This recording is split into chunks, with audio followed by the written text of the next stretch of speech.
Hey friends, there's something new from our sponsor Text Control. Their new product, DS Server, provides document services out of the box for all platforms and languages. Whether you want to integrate document creation, editing, sharing, or collaboration into your web app, DS Server provides the back-end technology to integrate that professional document processing. For example, using DS Server, you could integrate an MS Word compatible document editor into pure JavaScript, Angular, or an ASP.NET Core application. You can create PDF documents using Web API calls or even request electronic signatures from end users. DS Server is also hosted on-premise in your infrastructure or with your cloud provider, such as Microsoft Azure. And you can test DS Server without downloading anything. Create your first DS Server application in minutes by requesting a trial token on their dedicated website at dsserver.io. That's DSServer.io.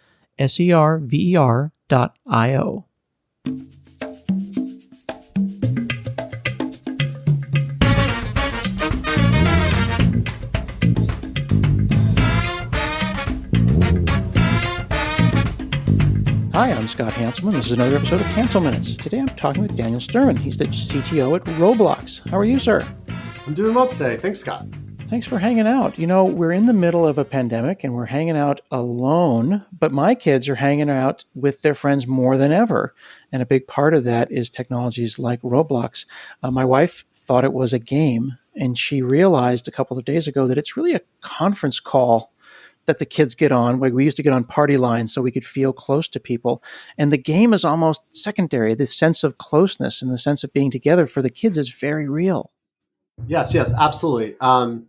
One of the things we think about when we think about Roblox, it's not that people come and play or experience by themselves. It is a very and inherently social experience. We also talk about people coming and playing together or being together, experiencing together in Roblox. And I think that more than almost anything else is what makes our platform so unique.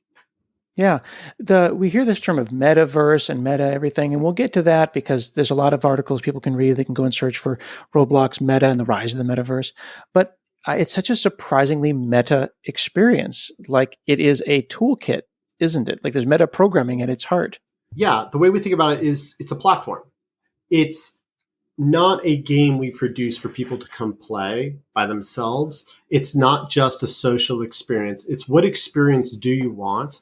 And we give a very large creator community to take their own ideas, put that out there, and let others participate in it and enjoy it. And that's what it's all about. We do precious little content creation at Roblox. And we do, in a sense, a lot of facilitation, bringing people together, getting the right sorts of content in front of folks, and make it easy to build that content. That's what we're all about. Mm-hmm. The public or the mainstream media has been using this word metaverse, and they're acting like it was invented a minute ago. But I went and I read your PhD thesis from 1996, and you were talking about metaprogramming and large-scale systems and the kind of work that needs to be done to do interaction in a modular way, almost in a microservices way, almost 30 years ago. This concept of meta seems to be just recently discovered, but this has been around for a while. It's just kind of coalescing. We have the technology now, don't we? Yeah, that's right. I mean, I think the idea, and by the way, I'm both impressed and I'm sorry you went and looked at that work. That you're probably the first person in decades to go check that out. But it was hard to dig up, and I did it without buying a subscription to a thesis thing. I found it via the Wayback Machine. Good for you. In computing, we say any problem can be solved with another level of indirection, right? Mm-hmm. And that's really what we're talking about. If you think about it in Roblox terms, a lot of folks have created games, and we said, no, let's create an experience platform. What does meta mean here? It means we're stepping one step away. We're just enabling all that. And then the power of it is you can let everyone else take all their flexibility and their creativity and their insight, no matter who they are, and kind of bring it to bear. So it's that enablement that is so central to what we're doing here. And when you hear all the talk about the metaverse, folks are kind of taking this concept that we started with the web, which is a way of interconnecting, and we've driven that just one step further. It's not just interconnecting, but it's doing things together. And that's why I think there's so much excitement, because particularly COVID has shown us that we're used to be able to do things together in person, but geez, sometimes we can't. How do we do things together even when we can't be in person? And that's applied to the whole world over the past year and a half. But I don't think it goes away. It wasn't just because of the past year and a half. There's been a growing need and desire to go beyond what I'll call information publishing to each other to interacting. And that interacting inherently drives a creative desire to interact in an environment in a way that someone's little brain cooks up, and they want to realize that. And we've had that desire forever, going back to think about theater, right? I mean, just go way, way, way back, right? Yeah. So I think that's where all this meta is coming from, where the metaverse idea is coming from. We've just had a very poignant example over the past year and a half that has kind of brought that home. Yeah. I've been blogging for now, it'll be 20 years, next year, almost 20 years. And it's like, I made a thing. Come and hang out with me and let's talk about our thing. And I still have comments enabled, even though I get some spam and people are like, why do you have comments? Just turn the comments off. It's like, well, that would just be me yelling into the abyss if I didn't have comments, because I made a thing. Come into my space and let's talk about my thing. And my sons play Roblox and they play Minecraft, and their sense of ownership is so much greater than I would have thought. It's so amplified. Like, this is my house. Let me give you a tour of my house and we'll do this thing together. That sense of ownership seems fundamental to the metaverse. The idea that I authored this, I created this, I'm going to go there. And even when the computer's off, it exists. And they have such a bigger sense of ownership than I do, even over my own blog. I think what you're hitting on something, the way I like to think about it is everyone can be a creator. And when everyone can be a creator and a sharer, that's incredibly powerful. And it is kind of the next level of interaction.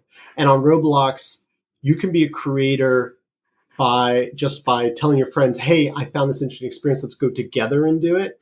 You can be a creator by customizing your avatar, or you can kind of take a bigger plunge and start building an experience, right? And start saying, hey, I built my own first obstacle game, or I've built my own first hangout spot for us to go hang out in. But there's lots of ways to create. But I think what's really powerful for folks is, I'm not just doing, I'm creating, and I'm sharing that creation. I think that's really exciting for almost everyone. That's a good point. I mean, simplistically, years ago, it'd be like you're a consumer of things, or download the studio and become a programmer and make a thing. And that's a very binary deal. But you're saying that I could make T-shirts for my friends, and that could be, I'm a creator, and I don't need to go and code to do that. If you look at Roblox, there's many ways you can create. You can create T-shirts. If you're a sophisticated artist or a more sophisticated artist, you can build 3D objects. And by the way, folks teach themselves this stuff with incredible alacrity. I'm amazed they're able to do that, coming as someone who has no artistic ability whatsoever. But I'm amazed who's able to do that. You can learn how to code for the first time just to build a simple gamer experience. I'm always impressed by how early in their lives children are able to access our platform and start creating, when we've always kind of had this societal stereotype about coding is hard and building software is hard. Roblox makes it very easy to onboard to that and to get going. So, let's let people create. And I think if we let them do that, we'll be impressed by everything they can come up with. You started your career as a researcher. You worked on large-scale distributed systems. We talked briefly about your work. You've been thinking about distributed things since the early 90s. But this is the first game that you've been involved in. Is it the biggest thing you've done? Is it the largest scale? Not the largest scale. When I was at Google, I kind of was responsible for all of compute at Google, both the internal, and that was as Google was getting into public cloud as well. So there are a lot of containers, a lot of computation run across Google's fleet. And that was what my team was basically responsible for. I actually went to Google very deliberately because of what they were doing around scale. And I was excited about what they were doing around scale. And I wanted to go learn from some really brilliant people. And it was an incredible few years just doing that. So this isn't the biggest scale I've worked at, but there's the breadth of the technology I'm getting to work on here, though, is really, really incredible. And it's a breadth of technology all in service of one product, one platform. So if you think about it, we do everything from 3D graphics and making graphics cool, physics rendering. We also do a lot of natural language processing around safety and understanding users. We do experience recommendation through collaborative filtering type techniques, so more AI and ML. We're building a development suite and a set of development services so that people can bring creations to life. We run our own cloud. So big back-end services as well. There's not too many places in the world where you can do that much broad technology, and to do that much broad technology all in the name of building one thing is even more special. And that's one of the things I love about being at Roblox as an engineer. When I came to Roblox, I was like, geez, I really want to go somewhere that I can just be a fantastic engineer. And I want I want to be learning all the time. I want my creativity to be sparked all the time. And this happens every day at Roblox. It's a fantastic place for that. So when you were at Google, you were VP of engineering and you launched Kubernetes and you thought of, you mentioned containers and VMs. You're working on the fundamental engines of Google Cloud Platform. Forgive my ignorance, but in the enabling compute both for internal customers at Google and external customers, compared to the technical problem of scale at Roblox, it seems like Roblox has a lot more state, while the work at Google is more stateless, or is that an oversimplification? No, I don't think it's actually one about state, though. There's clearly a lot of unique state at Roblox. I mean, we have all these 3D meshes and stuff like that we've got to be able to serve. I think the bigger difference is the level of interactivity. When you do a Google search as an individual, you can, you're probably not typing more than one search every few seconds, even if you're going nuts on it. Right. Exactly. You think about being part of one of our experiences, you're in a 3D engine that is running on your device, but also then running in our cloud at the same time with potentially thousands of users in there at the extreme. So it's much more a kind of nanosecond sort of interaction on the platform. Very different experience than, let's say, a Google search or being served an ad or being on Facebook or something like that, right? So It's that rate that really makes our scaling challenges a little bit different. Right. Maybe state isn't the right word, but the idea of local sessions and instances. Yeah. There's a sense that there is the Roblox global instance, and there's a vague sense of continents that exist. And I'm in Asia versus here. But when we as lay people who are listening to this podcast watch shows like Mythic Quest, and the people on Mythic Quest are trying to make their global RPG have shared state, and they talk about this is an impossible computing problem. You can't do those kind of things. You have to have an instance, and we'll live in those little instances. In Roblox, it's so seamless. There isn't this sense of like in Minecraft where it's like, oh, I'm going to connect to that server and now I'm here. It is right. Infinite. And by the way, that's part of what makes our platform so powerful and so popular is you can do all those things and take advantage of this platform and be a global game with having learned to code 1 hour ago. Mm-hmm. Right. So it's one of the things I get the most joy out of when I see people's eyes light up on how much they can get done. And then behind the covers, we're doing things like figuring out who your friends are. And those friends may be local to you, but we may see patterns that say, oh, you're in Japan, but your best buddy is in Germany. And we get you into an instance together and you're running together and you're enjoying and you're sharing together, right? Right. So you do not have to worry about any of that. That level of sophistication is all handled by us. Mm-hmm. And that makes the platform extremely accessible. And I think that accessibility is really important. And it's important for our creators. It's important for our success because we have like millions of creators on the platform. They are without a doubt going to be collectively more creative than me or any of the folks working with me could ever be. And so we get to harness all that. If we take the roadblocks out of their way, they can just create whatever's in their head and make that easy to do. We'll end up with fantastic things on the platform and we never will have imagined them ourselves. Mm. Are you under increasing pressure to ship code faster than ever before? Then it's time to work smarter with Raygun's modern approach to error and performance monitoring. Raygun gives you instant visibility into the health of your software. And what makes it so unique is that it not only tells you when something's gone wrong, it shows you exactly where it's gone wrong and how to fix it, right down to the line of code. Made by developers for developers, Raygun has built a suite of monitoring tools that are used and loved by thousands of software teams every day. You can monitor every corner of your tech stack with widespread language support and native integrations with GitHub, Jira, Slack, Bitbucket, Octopus Deploy, and more for even greater visibility. Visit raygun.com to resolve issues faster and to deliver flawless digital experiences for your users. That's raygun.com to get started on your free 14-day trial with plans starting from as little as $4 a month. raygun.com. This might be a little weird, but a couple of years ago, maybe three, I can't quite get the time right, but 2 or 3 years ago, my kids showed me Roblox and I was into Minecraft. And I'm thinking to myself, I thought of Roblox as being like, yeah, I could see that. but I feel like it's almost the little engine that could, and that Dave, the CEO, had just an unwavering vision of this is going to happen. And you may think that we're like the Betamax of, to use a VHS Betamax analogy with the beta, we're the thing that's better but not going to succeed. But through an unwavering commitment to a vision, now no one is sleeping on Roblox. No one is saying, "Oh yeah, it's just this little toy." It could have failed. It feels like it could have failed. Was it that vision that kept it from failing? Absolutely. One of our core values at Roblox is take the long view. And it's absolutely the way this company runs, and absolutely wired 100% into Dave's head. And a big part of the reason why I'm at Roblox, because I'm kind of wired the same way. Mm-hmm.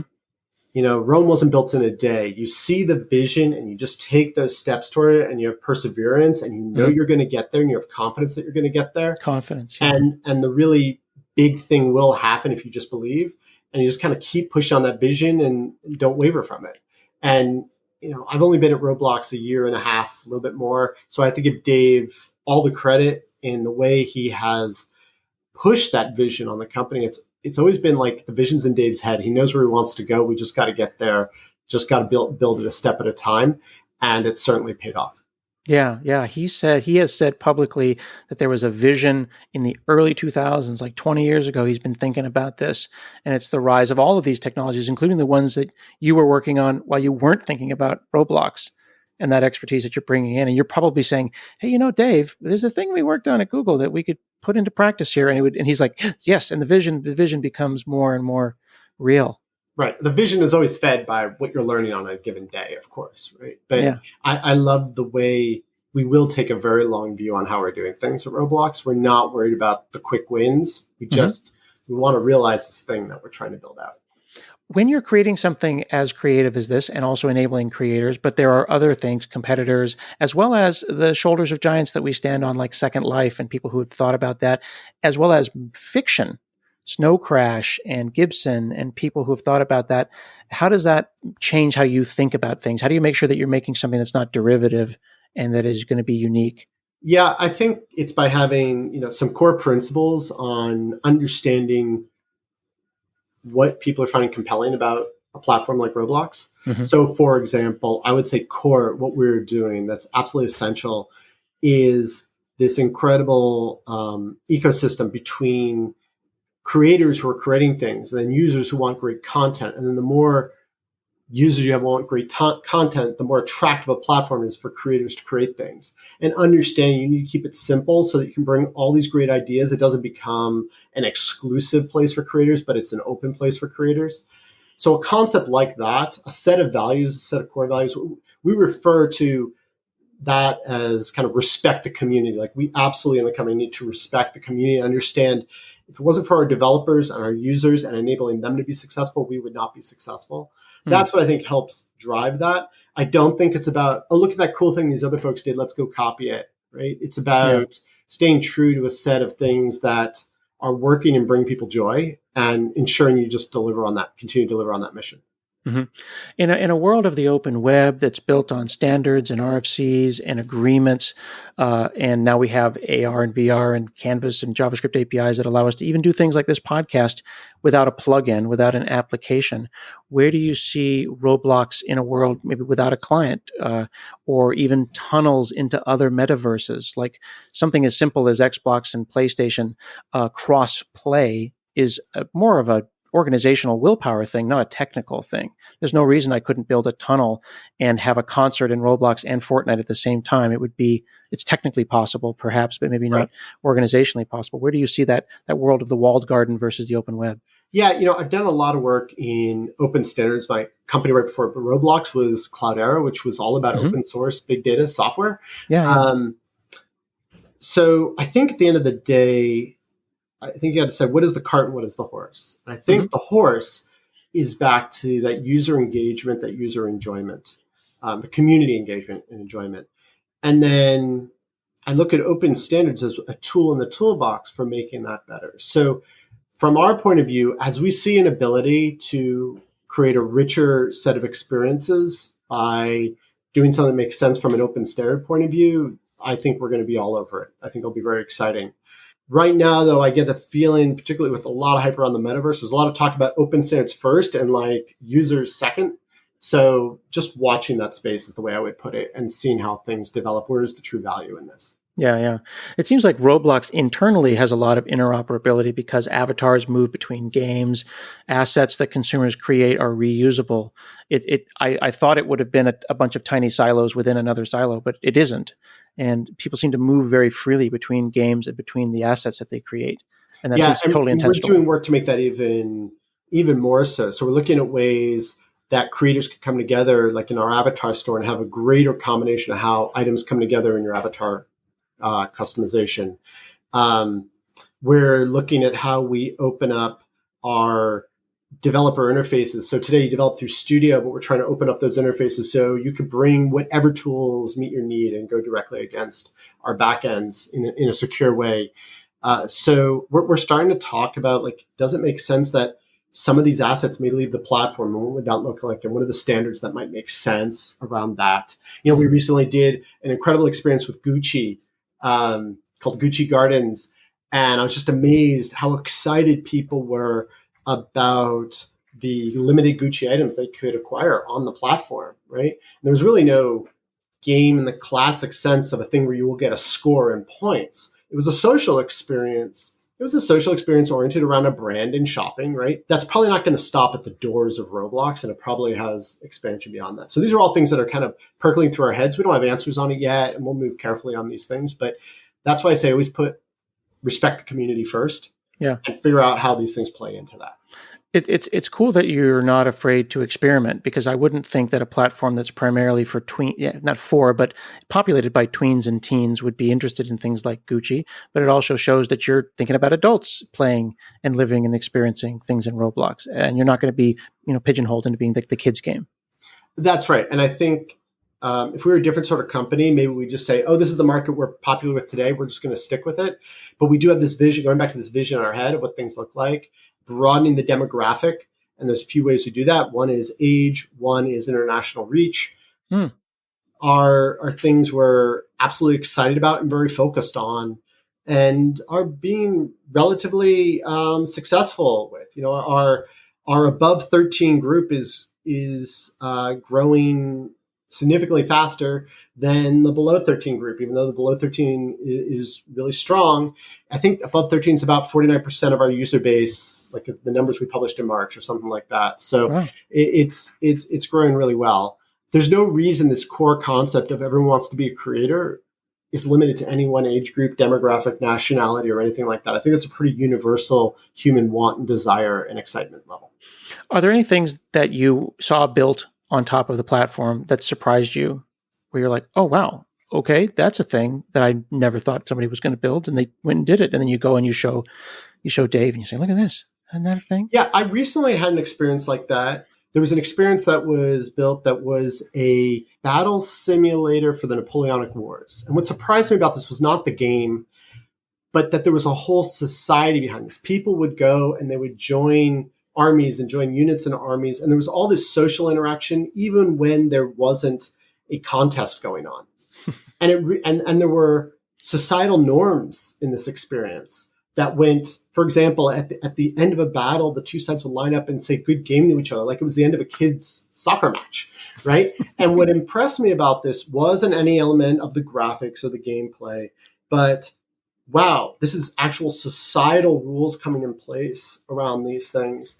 And it was a little bit hard for the creators of this to make it work on our platform. They made it work, but they kind of had to hack it. Mm-hmm. I'm like, wow, if we can enable these more like societal things to develop, that's a whole new level of experience that goes beyond, oh, there's a game I want to go play, right? And I think those sorts of things really influence our thinking on a lot of the platform. I think it's almost like a Renaissance fair entirely instanced inside of the metaverse. That's exactly. I think we'll see many things like this as we do more to make that sort of experience easy. Again, it's about people coming together and then in some way sharing something that's interactive that they're excited about. Mm-hmm. And that will always be, some percent of that will always be a game in the classic sense.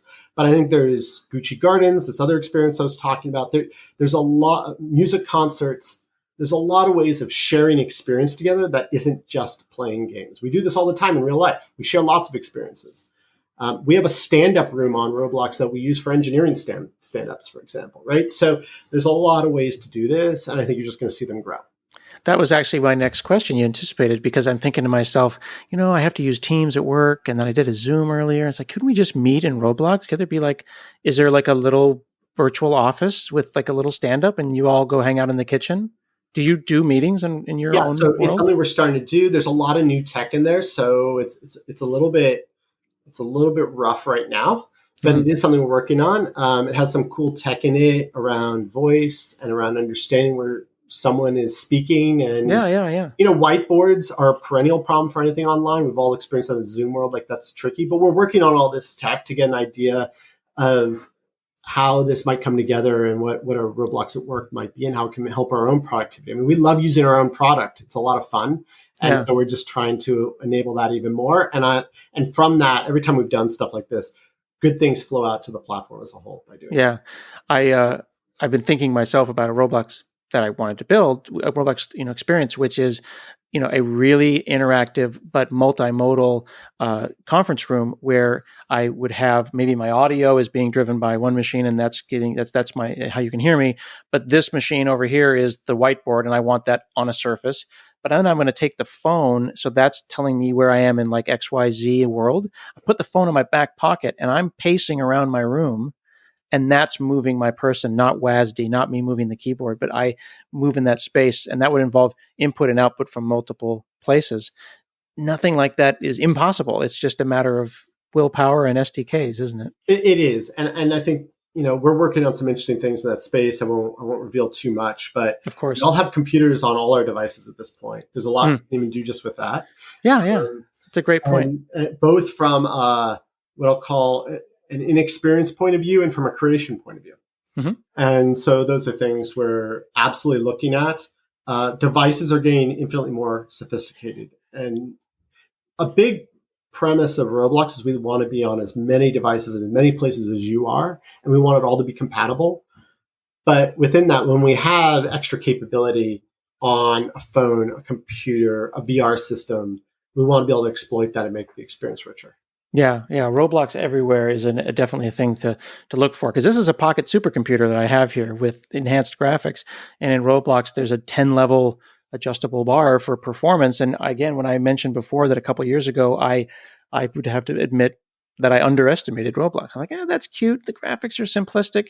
But at level 10, you've got ambient inclusion and you've got shading distance and shaders. I've got a 3080 NVIDIA card, and it's a different experience than what I thought when I underestimated Roblox, years ago.